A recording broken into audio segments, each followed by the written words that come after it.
IAS level notes में आपका हार्दिक स्वागत है। यूपीएससी सीएसई इन हिंदी। और आज हमारा है दोस्तों जो टॉपिक है राज्य वित्त आयोग। 73वें कॉन्स्टिट्यूशन यानी कि संविधान असेंबलीमेंट यानी संशोधन अधिनियम में 73वें संविधान संशोधन अधिनियम में ये प्रावधान किया गया है कि राज्यों के राज्यपाल 73वें संविधान संशोधन अधिनियम 1992 के परिवर्तन के 1 वर्ष की अवधि में यथाशीघ्र या उसके पश्चात 5 वर्ष के अंतराल में संविधान के अनुच्छेद 243 के आई और 243 के झ के तहत एक अध्यक्ष अधिकतम 4 सदस्यों के सहित वित्त आयोग का गठन करेगा। यानी कितने सदस्यों के तहत वित्त आयोग का गठन करेगा? 4 अन्य सदस्यों के तहत। पंचायती राज संस्थाओं में वित्त स्थिति समीक्षा करेगा, यानी वित्त स्थितियों का भी पंचायती राज संस्थाओं में इसकी समीक्षा करेगा। अनुच्छेद 280 के तहत केंद्र में दोस्तों फिनेंस कॉम्बिनेशन के तर्ज पर 1993 में भारत में सभी राज्यों में राज्य वित्त आयोग की स्थापना की गई थी। किसकी आयोग की अध्यक्ष स्थापना की गई? राज्य वित्त आयोग की। इसका उद्देश्य है पंचायतों के वित्तीय स्तर की समीक्षा करना, पंचायत की वित्तीय स्थिति की समीक्षा करना। इसके लिए दोस्तों निम्न रूपों में सिफारिश करेगी। तो पहला रूप है राज्यों द्वारा लगाए गए कर, शुल्क, टोल, फीस की विशुद्ध आय पंचायतों एवं राज्यों के बीच का आवंटन करना, दोनों के मध्य विभाजन करना, पंचायतों के विभिन्न स्तरों पर खर्च का आवंटन करना, ये प्रमुख कार्य इनका है। साथ ही दोस्तों पंचायतों में कितना कर है, शुल्क है, टोल है, फीस सौंपी जा सकती है या किसका निर्धारण करना काम इनका है। नगर निकायों का वित्तीय समीक्षा, यानी कि नगर निकायों की वित्तीय समीक्षा किस प्रकार करोगे? यानी कि संविधान संशोधन अधिनियम में यह प्रावधान भी किया गया है कि पंचायती राज संस्थाओं में संविधान के अनुच्छेद 243 के अंतर्गत इस आयोग का क्या किया गया? गठन किया गया। संविधान के अनुच्छेद 243 में वाई के तहत नगर निकायों में वित्तीय स्थिति की समीक्षा करना, वित्तीय स्थिति है उसकी समीक्षा कर सकेंगे। राजस्थान में राज्य के वित्त आयोग के अध्यक्ष कौन है? कृष्ण कुमार गोयल 1995 से 2000 तक कार्य किया था। दूसरे वित्त आयोग हीरालाल देवपुरा बने थे 2000 से 2005। और तीसरे दोस्तों माणिक चंद सुराणा 2005 से 2010 तक तीसरे माणिक चंद बने थे। चौथे वित्त आयोग के अध्यक्ष बने थे वीडी कल्ला 2010 से 2015। पांचवें वित्त आयोग के अध्यक्ष श्रीमती ज्योति किरण 2015 से 20 तक कार्यकाल रहा था। और पांचवें वित्त आयोग की सिफारिश थी कि राज्य का कुल आय का 7.182% पंचायती राज संस्थाओं को विकास के पद पर ले जाना। जिला जितना पिछड़ा वर्ग होगा उतना ही ज्यादा अनुदान होगा। जिला परिषद पंचायत समिति की हिस्सेदार की बढ़ाई करना। जिला परिषद और पंचायती समिति में बढ़ाएं, जिला परिषदों में 3% बढ़ाकर 5% करना। पंचायत समिति को 12% से बढ़ाकर 15% कर दिया है। राजस्थान में राज्य वित्त आयोग यानी कि राजस्थान राज्य प्रथम वित्त आयोग में 24 अप्रैल 1994 को कृष्ण कुमार गोयल की अध्यक्षता में किया था। 1 अप्रैल 1995 से 30 मार्च 2000 तक राजस्थान राज्य दूसरा वित्त आयोग का गठन किया गया।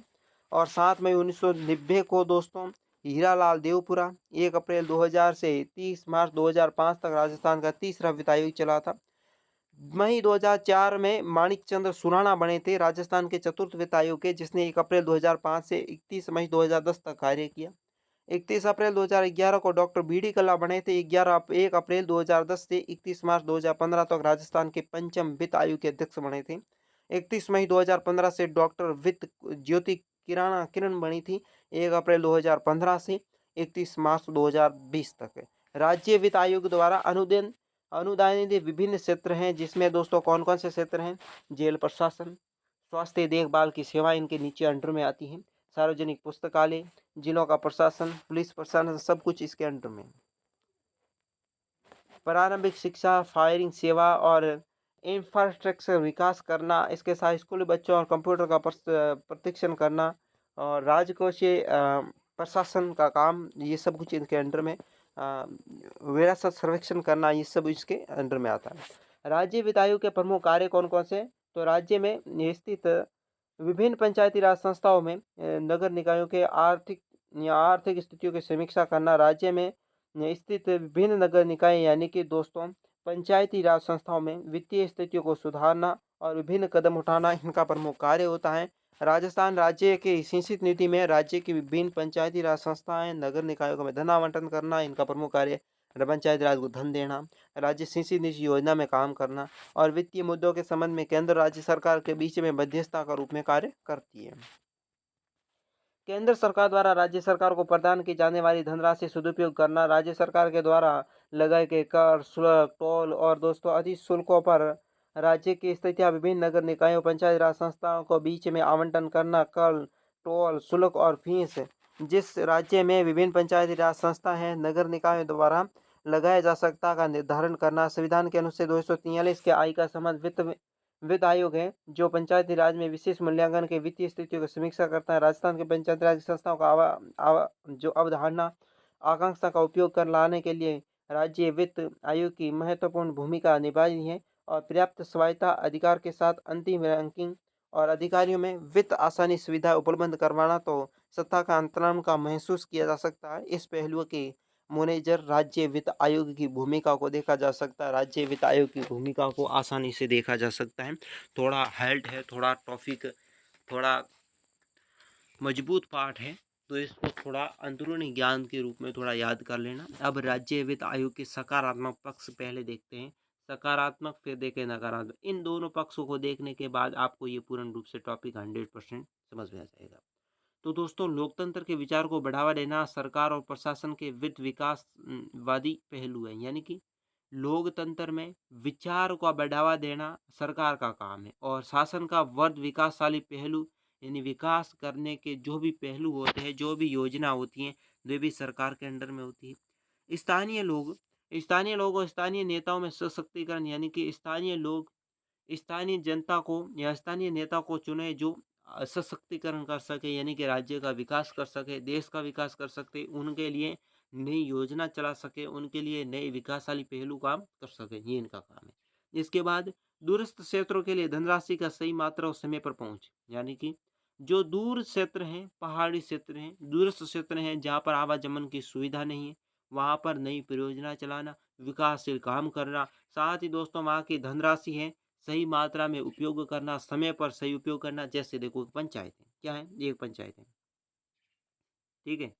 अब पंचायत में सही मात्रा में धनराशि, मान लीजिए 1 करोड़ रुपए का बजट है, 1 करोड़ में मान लीजिए कि 5 लाख मिनिमम। देखो सरकार क्या है कि बाउंड्री बनाना, दीवारें बनाना, मरम्मत कराना, लाख रुपए खर्च सफाई कर्मचारी सफाई पर कर ले, ठीक है। वह स्कूलों में मरम्मत का काम कर ले पंचायत में, ठीक है। फिर सड़कों का निर्माण कर ले ग्रामीण में, ओके। फिर इसके बाद जो भी लोगों के लिए योजना है, जैसे फसलों को बीमा करना, फसलों पर नुकसान है तो उनकी भरपाई करना, लोगों को नई नई योजना देना, यानी कि देखो यूरिया का उपयोग कम करें क्योंकि इससे बीमारी होती है, तो इसके लिए कुछ नई पद्धति, कृषि के नए नए उपकरण, कृषि के नई नई योजना निकालना, ये सब पंचायती राज के लिए। तो ये सशक्तिकरण के लिए धनराशि का सही समय पर सही तरीके से उपयोग किया जाए, तो ये दोस्तों सकारात्मक पहलू है। अब नकारात्मक पहलू क्या होगा? नकारात्मक पहलू यानी कि इसमें कर्मचारी भ्रष्ट होते हैं, भ्रष्टाचारी होते हैं, जो दोस्तों जितना भी बजट आता खा जाते हैं। नकारात्मक पहलू यानी कि कोई बिना काम की चीज़, जैसे कि सड़कें नहीं पड़ी, वापस सड़कों का निर्माण कर दे, तो भाई पैसे क्या काम? तो इसलिए ये एक नकारात्मक पहलू है, जो कोई काम नहीं आते पैसे, तो उसको एक सही उपयोगिता ढंग पर, सही ढंग पर लगाना। तो देखिए, राज्य अपने वित्तीय अधिकारी का प्रयोग करने के लिए अनैच्छिक रहे, यानी कि दोस्तों राज्य में वित्तीय अधिकारी या वित्त के जो भी अधिकारी है जिनका प्रयोग अनैच्छिक यानी कि कोई काम का नहीं है, वे कार्य अपने सही ढंग से करें। राज्य वित्त आयोग में स्वायत्ता में बहुत अधिक हस्तक्षेप है, यानी कि उनके काम करने में लोगों का बहुत हस्तक्षेप है। यानी कि यहाँ पर देखो, प्रशासनिक अधिकारी होता है कोई भी व्यक्ति सही तरीके से ग्राम का विकास करना चाहता है, पर एमपी और एमएलए जो वे अड़चन बनते हैं। पार्टीबाजी कर कर काम न करने देना और उन पैसों को खाकर भ्रष्ट बन जाना, ये इनका काम है। इसलिए प्रशासनिक अधिकारी कहते हैं कि लोग कहते हैं कि प्रशासनिक अधिकारी काम नहीं करता, काम एमपी एमएलए जो आप चिताते वे काम नहीं करते।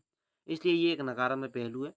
इसलिए एमपी एमएलए को जो विकासशील या विकसित कर सके अपने राज्य को, उसी को ही एमपी एमएलए बनाना चाहिए, ठीक है, स्टेट के लिए। अतिक्रमण का कार्य है, अगर किसी भी जमीन पर देखो जो भूमि किसी के नाम पर नहीं है, वहाँ पर अतिक्रमण कर देते हैं एमपीज एमएलए, तो उनको हटाना, ये दोस्तों है नकारात्मक पहलू, उन्हें नहीं हटा पाते लोग। राज्यों के पास स्वयं के खर्चों के लिए पर्याप्त धन नहीं है, स्वयं के खर्चों के लिए पर्याप्त धन नहीं है, क्योंकि धन है वो गलत रास्तों पर बहा देते हैं। जिस वजह से धनराशि के साझा करना, मामूली धनराशि यानी राज्य सरकार द्वारा हमेशा विरोधी किया जा सकता है, यानी धनराशि का किसी मामूली काम पर खर्च कर देना, पूर्ण रूप से भ्रष्ट रूप से पैसे खा जाना, ये प्रमुख रूप से इनका काम है। अभी तक राज्य वित्त आयोग के विचार में सच्ची भावना लागू नहीं की है और सच्ची भावना लागू नहीं करेंगे तब तक दोस्तों विकास नहीं होगा। इसके साथ आज की वीडियो में बस इतना ही। अभी तक आपने मेरे चैनल को सब्सक्राइब नहीं किया तो सब्सक्राइब करें, अधिक से अधिक हम चैनल को सपोर्ट करें, वीडियो लाइक करें, दोस्तों के साथ शेयर करें और कमेंट बॉक्स में बताएं आपको वीडियो कैसा लगा। आज की वीडियो में बस इतना ही। मुझे दीजिए इजाजत। नमस्कार।